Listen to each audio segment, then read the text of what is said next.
Thanks for watching, and you've just landed on how to install a laminate floor. Hopefully I can go over some tips and tricks for you and things you didn't know about, like some things I didn't know about when I got started on this job.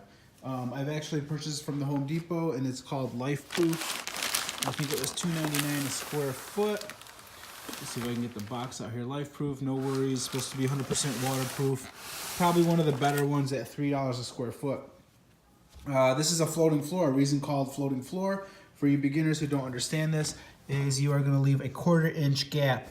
Reason being is because during temperature it expands and contracts. What that means is it will tend to have some shifting, where when it gets really cold it may expand, and if you have it kissing and there's no gap over here, what I mean by kissing being that there's no gap, then it will start to buckle over here, and you can get problems where you can get cracking tiles and stuff like that. They do make a transition piece that's going to go in here. I'm actually waiting for it for 5 days, and if you're not experienced, I wouldn't do this. I would wait to get your transition piece. And the transition pieces that they make for floors that are not leveled, they call, it looks like a T, but on one end it reduces down. It will come downwards, and it's, I would put a picture in here in the video, but it's very hard to explain. Let me throw it in here, maybe you guys could see what I'm talking about, but it says reducer. Here's a picture of a T-style reducer on one end and T on the other end. So look for different things that transition pieces. Make some of them with a T. A T is good for a leveled floor. When you have a leveled floor, the T would come across this way and the other one would come down this way.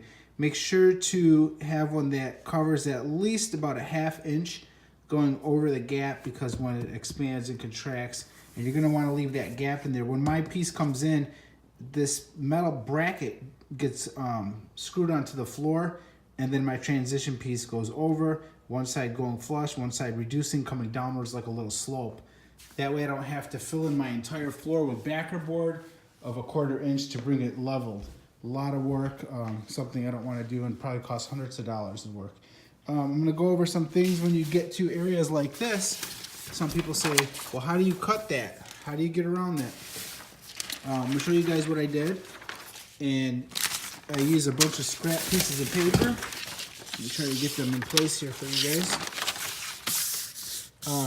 Where my tile starts off, which is right here, I take, when this piece was empty, there was no piece here, I would lay over a new tile. What I mean by lay over is this stencil here that I've built. That goes right into place. All these hammers and stuff.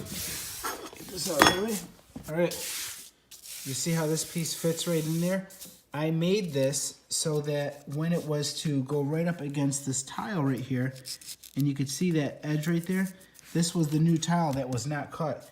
So I put it into place, I taped this big piece of paper, and I started to build my graph or stencil or whatever you want to call it. I accounted for the space that was needed in between, the 1/4 inch that's needed for the floating floor. And if you run into areas like this where it's just under it and it's not going to cause any harm if it expands and retracts, that's why you see there's no cut line over there. It can go right under, because whoever put this piece in right here, it was a little bit higher than it should have been, and that's why I went with that. So when I did this graph right here, it would fall into place just perfectly, and then I'd lay my stencil over it, draw it out, and use my jigsaw or my chop saw to cut it. And you might watch some videos where they say you can score this with a sharp razor blade, and then bend it and then crack it, but I might have scored it about 5-6 times and wasn't able to do it. So I wasn't too happy with that, where it didn't snap. So I am using a chop saw. It does make a little bit of a mess, but you just clean it every so often. The tile does come and it says, where does it go? It says drop lock, easy drop lock. What that means is, before in the past when I've done these laminate floors, when you're going left and right, you would have to assemble all the pieces going left and right and have a couple people help you, where you could snap and lock them into place. And you would go to snap these into place, and you'd have to have the whole area, the whole sheet going left and right in place before you can drop and lock it. But these new drop lock ones is where I go to put this piece in right here, and I can actually drop it in place, put it down. You can actually, put this piece down right here, and then go to put the next piece in, and one after another. You don't have to put the whole sheet in. Also, another tip I'm going to throw in here for you guys, when you're staggering these, do not put them where you go to put a long piece in, and the next one, the split line, is right here. You have to have it over 6 inches. What I mean by 6 inches, like there's my split line, and I'm actually at probably 24 to 30 inches over here. You're fine wherever you do it, but just don't keep them within 6 inches of each other. Like my next piece that was gonna go into here wouldn't be, screwdriver, sorry, wouldn't get locked into place right here where that's only about 3 inches. My next piece would probably, you'd want it to look like that. That way you don't get any buckling or any problems in the future. Stuff is 100% waterproof, no worries. I've used it before and pretty happy with the outcome. No complaints, so pay that extra $1 per square foot. Cheap stuff is probably about $1.75 a square foot. Pay the $3 if it's your home. If it's not, I guess go do what you gotta do. But if you want it to last and you don't want no problems, pay that extra $1. So it's coming along real nice, just to show you guys. I did pick up this carpet at Wayfair.com. It was about 40 bucks. A little bit nicer than what Home Depot and Menards had to offer. Just gives it a nice, cool look. So that's about it. I think I threw everything in there for you guys.